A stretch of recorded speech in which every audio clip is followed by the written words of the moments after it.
नमस्कार साथियों, स्वागत है आपका कबीर न्यूज पर।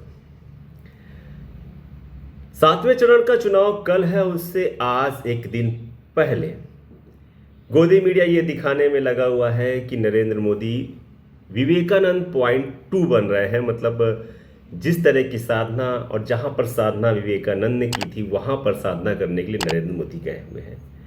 काशी में कल चुनाव है, मतलब जहां से नरेंद्र मोदी प्रत्याशी हैं, कल वहां वोटिंग होनी है। क्यूटो बनाने का जो दावा उन्होंने जनता से किया था, 10 साल हो गए लेकिन वो वादा पूरा नहीं हो पाया है। खैर, हम लोग नरेंद्र मोदी की साधना पर या मेडिटेशन पर या मार्केटिंग पर हम बात नहीं करेंगे। हम बात करते हैं आज के कांग्रेस के प्रेस कॉन्फ्रेंस में। कांग्रेस ने आज प्रेस कॉन्फ्रेंस करी और ऐसे ऐसे आंकड़े रखे हैं निकाल के कि आप एक कह सकते हैं कि 2 जगह बैटल चल रहा था। एक जमीनी बैटल चल रहा था, एक सोशल मीडिया बैटल चल रहा था। सोशल मीडिया पप्पा ने वॉर तो रुकवा दी, मीम नहीं रुकवा पाए इस चुनाव में। ये असलियत है सोशल मीडिया की। और मैं सोशल मीडिया पर हर व्यक्ति अपनी बात को कम से कम लाइक करके बता तो रहा था, देख के बता रहा था और माहौल को समझा रहा था कि माहौल किस तरफ चल रहा है। किस वो कैमरे पे आके मीडिया और सोशल मीडिया पे जितने भी पत्रकार हैं अपनी बात को नहीं बता पा रहे थे लोग, लेकिन वो कम से कम अपने प्रिय नेता को, अपने प्रिय पार्टी को, अपने एजेंडे को कहां सुन पा रहे हैं, उस नेता को सुन रहे थे, देख रहे थे, जिसका प्रत्यक्ष प्रमाण आज कांग्रेस ने अपनी प्रेस कॉन्फ्रेंस जारी करके सुन रहे थे। लोग किन मुद्दों से प्रभावित हो रहे थे, लोगों का ध्यान किसने आकर्षित किया हुआ था। मैं आपको पहले डेटा देती हूं YouTube का, क्योंकि मेरा मानना है और तमाम लोगों का भी मानना है कि सोशल मीडिया के जितने भी प्लेटफॉर्म्स थे उसमें सबसे जरूरी प्लेटफॉर्म इस बार YouTube था, क्योंकि वीडियो की बहुत खपत थी और YouTube जिस तरह से गूगल लोडेड आता है बहुत बहुत ज्यादा प्रचलित था। 2014 का चुनाव तो आपको याद ही होगा, जब सोशल मीडिया पर एक लहर चल रही थी, हर हर मोदी घर घर मोदी। मतलब कहा यह जा रहा था कि गोदी मीडिया के बाद सोशल मीडिया ने एक बहुत बड़ा योगदान दिया था नरेंद्र मोदी को सत्ता में लाने के लिए।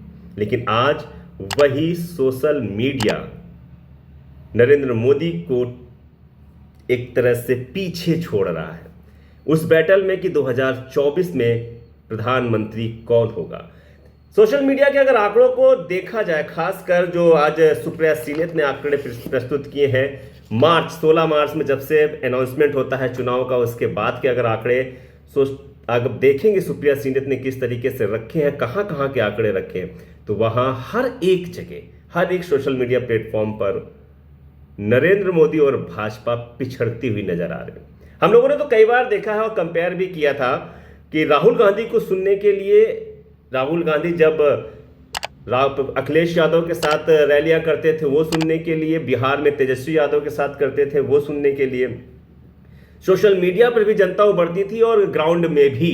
लेकिन जब भाजपा की रैली होती थी तो जितने लोग रैलियों में दिख रहे होते तो उससे 90% कम लोग सोशल मीडिया पे उन्हें सुन रहे होते। हमने आपको इस बारे में एक दो बार बताया भी कि जनता जा तो रही है लेकिन उसका मन बहुत ज़्यादा भाजपा और मोदी के पक्ष में नहीं है।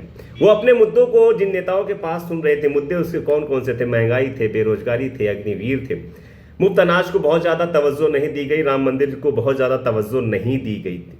लेकिन इसके बाद जो उससे जुड़े हुए मुद्दे थे उनको सुनने के लिए वो अपने नेताओं के पास जा रहे थे। इसका मतलब सोशल मीडिया पर जो प्रभावी नेता थे, जिनका प्रभाव जनता के ऊपर पड़ रहा था, ऐसे लोग जो नेताओं को सुनना चाह रहे थे, अपने मुद्दे के लिए सुनना चाह रहे थे, उन नेताओं में मोदी, शाह और भाजपा की वो टोली नहीं थी जितना कि कांग्रेस, सपा और आरजेडी के नेताओं को सुनने के लिए लोग निकले। खासकर कांग्रेस ने अपने ट्विटर हैंडल के, यूट्यूब हैंडल के, इंस्टाग्राम हैंडल के कुछ डेटा दिए जो काफ़ी हैरान करने वाले। उन्होंने बताया कि 16 मार्च से लेकर मई तक यूट्यूब आप तो सभी जानते हैं कि सबसे बड़ा प्लेटफॉर्म है सोशल मीडिया पर, जहां वीडियो सबसे ज़्यादा अपलोड होते हैं और देखे जाने वाले लोगों की संख्या भी सबसे ज़्यादा होती है। आप हैरान हो जाएंगे कि किस तरीके से मोदी का मैजिक यहाँ ख़त्म होता है। 16 मार्च से लेकर 30 मई तक 615 मिलियन व्यूज कांग्रेस के, 615 मिलियन व्यूज हैं, और वहीं बीजेपी के 150 मिलियन व्यूज हैं। ऐसे उन्होंने इंस्टाग्राम के भी कुछ डेटा दिए हैं, ट्विटर के भी कुछ डेटा दिए हैं, और हम आपको वो डेटा दिखाते हैं। उस प्रेस कॉन्फ्रेंस में सुप्रिया सिन्हा ने क्या कहा ये दिखाते हैं। लेकिन सोशल मीडिया की जो वार है वो कांग्रेस जीतती हुई नजर आ रही है। अब जमीनी वार क्या होती है, मोदी की कितनी लोकप्रियता है, राहुल ने कितना लोगों के दिलों में अपनी जगह बनाई है, वो तो 4 तारीख को पता चलेगा। फिलहाल देखते हैं। पप्पा ने वॉर तो रुकवा दी, मीम नहीं रुकवा पाए इस चुनाव में। ये असलियत है सोशल मीडिया की। और मैं कुछ आंकड़ों से बात कर देती हूं। आंकड़े मुझे बेहद पसंद है और आंकड़े कभी झुठलाए नहीं जाते। ये पब्लिकली अवेलेबल डेटा है, आप में से कोई भी चाहिए हमारे स्टैट्स को या थर्ड पार्टी टूल को यूज करके बीजेपी के स्टैटिस्टिक्स को देख लीजिएगा। और ये दिखाता है कि लोग क्या सुन रहे थे इस चुनाव में, लोग क्या सुनना चाहते थे, लोग किसकी बात सुन रहे थे, लोग किन मुद्दों से प्रभावित हो रहे थे, लोगों का ध्यान किसने आकर्षित किया हुआ था। मैं आपको पहले डेटा देती हूं YouTube का, क्योंकि मेरा मानना है और तमाम लोगों का भी मानना है कि सोशल मीडिया के जितने भी प्लेटफॉर्म्स थे उसमें सबसे जरूरी प्लेटफॉर्म इस बार YouTube था, क्योंकि वीडियो की बहुत खपत थी और YouTube जिस तरह से गूगल लोडेड आता है बहुत बहुत ज्यादा प्रचलित था। YouTube पर मार्च से मई के बीच में, और मैं 16 मार्च के डेटा से बात करी क्योंकि जिस दिन चुनाव अनाउंस हुआ था उससे 30 मई तक का डेटा है, 613 मिलियन व्यू कांग्रेस पार्टी के थे, 150 मिलियन व्यू भाजपा के थे।